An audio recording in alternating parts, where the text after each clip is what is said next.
tänase kirjanduspäeva pealkiri on Kapamännik loeb ja äkki ma mõtlesin, et Kapamännik kuulab. Meil on küll räägitud palju, et vähem loetakse, aga veel vähem kui loetakse, kuulatakse.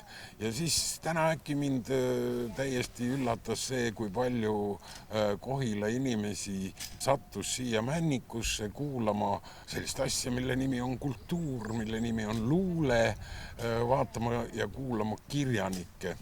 Ja kogu see kooslus, mis täna siin kokku sai, oli omaette ime, said kokku tõlki ja toimetaja ja poeedid, kirjanikud. Ma tulen Kohilast, Kapa Kohilast. Kas see on siis päriselt olemas, päritakse minult? Ega ma ei teagi. Männik on ja kõrts võib-olla. Mõni bänd, mõni habemega nali, millest ma midagi ei tea. Kapa Kohila on selline vormel, mis on natukene halvustav või mis nagu vihjab sellele, et tegu on mingisuguse erilise pärapõrguga. Et siis meil õppejõud rääkis, et kui inimesele öeldakse mingi asja peale, kes ütleb midagi rumalat või tundub natuke rumala, öeldakse, et kuule, et sa oled sondast. Et siis, et see on nagu veel halvem. Väiksemas Kapamänniku tukas, mis jääb Männiku ja Tööstuse tänava vahele, olen näinud priskeid mets-šampinjone kasvamas. Need seened armastavad rammused kasvupinnast.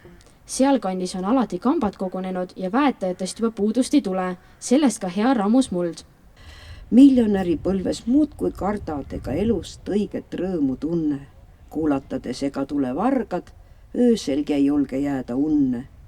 Pensionär jääb tuttu, raamat süles. Unelauluks kalli kaasab oril. Kodikule järata meid üles, häirekell, vaid ergas kõhukorin. Poliitik. Võib iga asja näha nii või naa. Kes naaldub naale, tõmbab niidist niid ja vastupidi, vähesed on priid.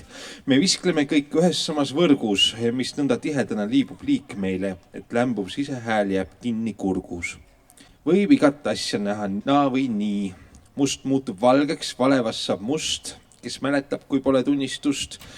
Keel laulab teenimisest, mõtleb teenistust. On meeles mõistel tihti vähe vahet. Peaasi tuleb mõista rahva tahet ja masse, mida tahes tahtma panna. On ime lihtne, hoosi anna taeva manna. On vaja asju näha nagu vaja ja võrgus siplejast võib saada võrgutaja. Jaa, valgus muutub, varjud liiguvad ja palju paistab sellena, mis pole. Ei lahku lahke naeratus su näolt, kuid silmis välgub arvestuse teras.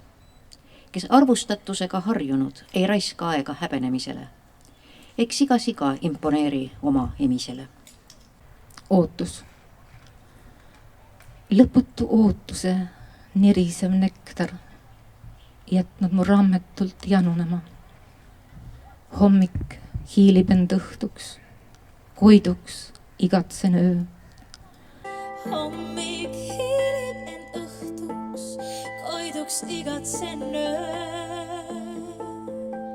Natuurmordina mõjub miljöö. Pilk liug leeb, tõidetud välja tee. Puudub ju liitumispunkt meie sirge tee. Minul on niisugune tunne, et see Kapamännik loeb läks korda ja kuidagi oleks igatsus, et see siis mitte ainult korda ei läinud, vaid et ta ka korduks. Väärt koht see Kohila ja Kapamännik.